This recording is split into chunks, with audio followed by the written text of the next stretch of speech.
Hey everybody, welcome to Technical. This week we're going to tackle that keyboard review I've been fucking meaning to do, but have been putting off every goddamn week because something else comes up. And the keyboard we'll be looking at is the Hcman mechanical keyboard esports gaming gear model H01. And I picked this up for 30 fucking Canadian dollars on Amazon. It is the cheapest mechanical keyboard I have found to date that claims to have actual, real, genuine mechanical switches, none of this fucking mechanical feel bullshit. So let's take a look at exactly what $30 will buy you in mechanical keyboard value. Okay, so first let's talk about the body of the keyboard. Now the body is definitely not interesting. Floating keys, definitely great. I am a big fan of floating keys because you can just take compressed air and blow this shit out and usually get a good cleaning out of it without having to remove all the keycaps. Now it looks like there's some faux aluminum on the top of this thing as the base plate. I don't think it's real metal. I can never tell. I'm just terrible at this, but it feels like just like plastic that's been made to look like metal. But it looks kind of nice, and it's got like a the texture to it, you know, like I don't even know what you'd call this. It's like a matte, maybe. I don't know. I'm not big on fucking aesthetics, so fuck off. And the only branding on this thing is the Hcman logo here, which, by the way, I've kind of like clued into the fact. I'm gonna show you the box so you can get a better view of what the logo looks like. I realize it's probably not Hcman. It's probably Hcman, and they've just stylized the U to be sideways like a C. There are a few screw spots that are visible in between some of the keys, and then there's some that are visible where the keys are absolutely not, like in between the escape and the F1 key here. It is definitely one of the lightest keyboards I've ever felt, but it's not unrigid. Like there's very little flex. The back is about as simple and plain as you can possibly get, which is to be expected. There are rubber feet on the front, and then you got your flippable feet here that are not rubber tipped, but they have a very steep incline on them, so I don't imagine them accidentally flipping forward, and they've got a good snap to them, like when you do that, like it clicks into place pretty good. So I don't imagine that being much of a problem. The cable, another important element of build quality, is braided, which is good. As with all cheaper products, the braiding is probably not going to be as durable. And if you look really closely at it, the camera's not going to pick it up. So there's no point even showing you. But it's a thicker braid, as where, you know, look at some of my Razor orb weaver here. I mean, Razor's got their own fucking problems, don't get me wrong, but the braiding on this cable is a little tighter. The cable is attached, which is, you know, unfortunate for some. I don't understand what the big deal is about this. I like fixed cables because they are more durable. Whenever you solder something onto a board and then put a fucking cover around it, it's gonna last longer than something that has a connector with limited insertion ratings. And people are like, well, I never unplug my keyboard anyway. I don't insert the micro or mini USB all that much. What's the big fucking deal? It's like, well, yes, technically they're rated for a lot of insertions, but accidents happen. Human error happens. And many of us, I'm sure, have damaged a micro or mini USB port by plugging something in a little bit too aggressively the wrong way. But anyway, just like my preference for floating keys, the connectable wire, I think, is a preference thing. Some people like it, some people don't. Just be aware of it when you buy this thing. As for the switches, these are blue switches. They are unbranded as far as I can tell, and they feel pretty good. I would say they're probably closest in feel to Outemu, is that how you pronounce that? I still can't figure out how to fucking pronounce that goddamn word, but they feel similar to that. I have no fucking idea who makes these, but they seem like they're genuine mechanical switches, and they seem to be of reasonable build quality. The keycaps, I put that keycap back on thinking I wouldn't need it, but I am going to need it because I'm going to show you this keycap, and I hope the camera focuses enough so that you can see it. So once again, we have that double shotting. It's ABS for one, and it is double shot, but of course the inner plastic layer does not come all the way to the edge, and what this results in is probably one of the lightest and flimsiest feeling keycaps I've ever held in my hands. It's like, it's very thin, and it's very rare that you can get a keycap these days where you can like take the two sides and press inward, and you'll see like visible flex.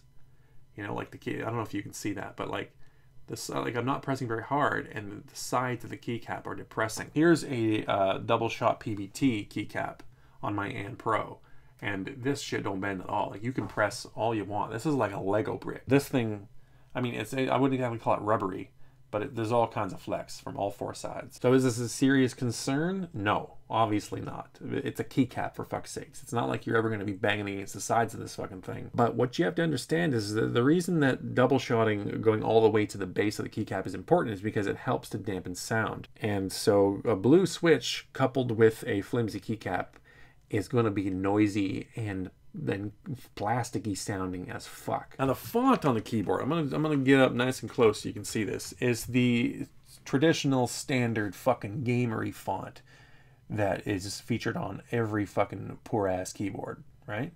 The difference between this one and the others, though, this doesn't appear to be from that same stock set because the font is actually unbolded. And as a result, some of the keys, in particular the purple row, actually have spots that the light doesn't come particularly well through, and the letter seems like, you know, incomplete almost. Like the ends are trimmed off of the R, and like, you can't really see it, but like the H doesn't look so much like an H as it does like a sideways capital I. Again, very minor issue. I don't think anyone ever looks down at their keyboard and goes, oh, that's a J.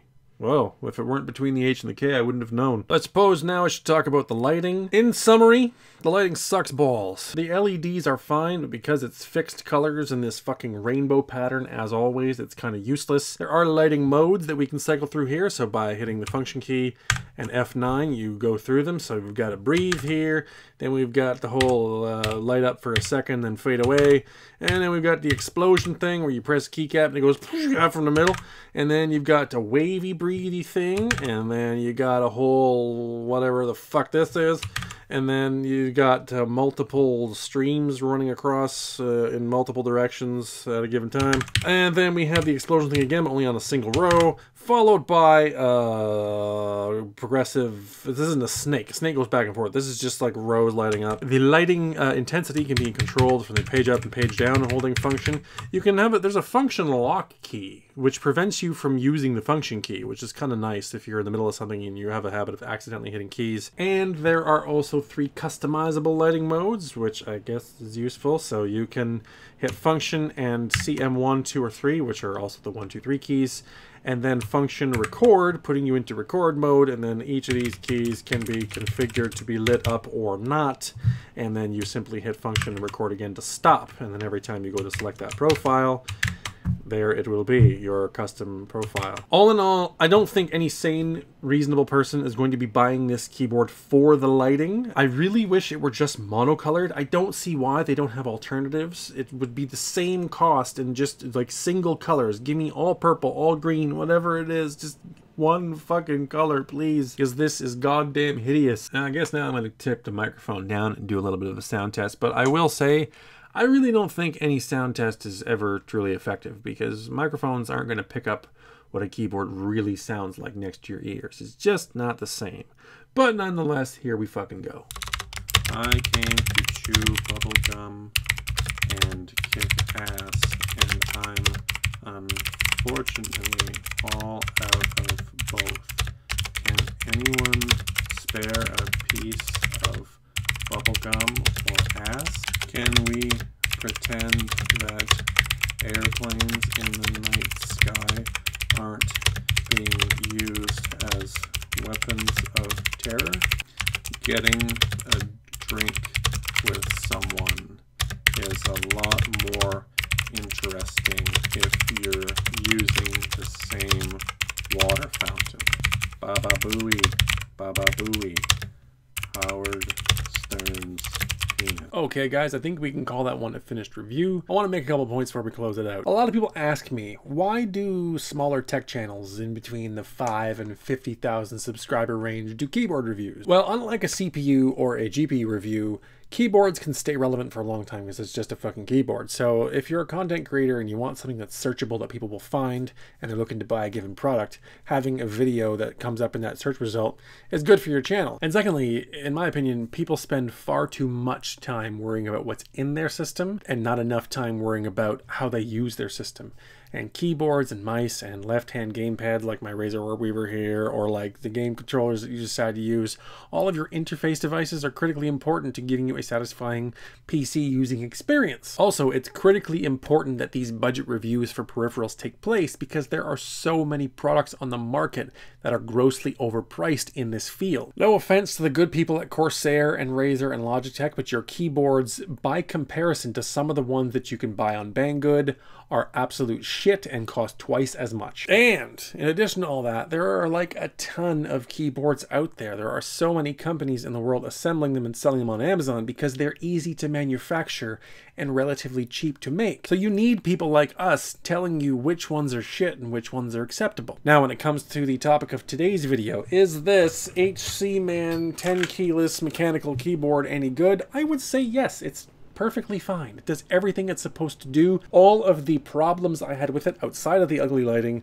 are all matters of subjectivity. So some people in them might not like the fixed cable. Some people might not like the floating keys. Some people might not like the font on the keycap. But it's all fine. And for 30 Canadian dollars, tax and shipping included, that's fucking incredible. That's almost the same price as you would pay for like a membrane keyboard out of box from Logitech. It's nuts. Anyhow, guys, thank you once again for watching. Don't forget to subscribe, like, and do all that bullshit, and I'll see you again in the next video.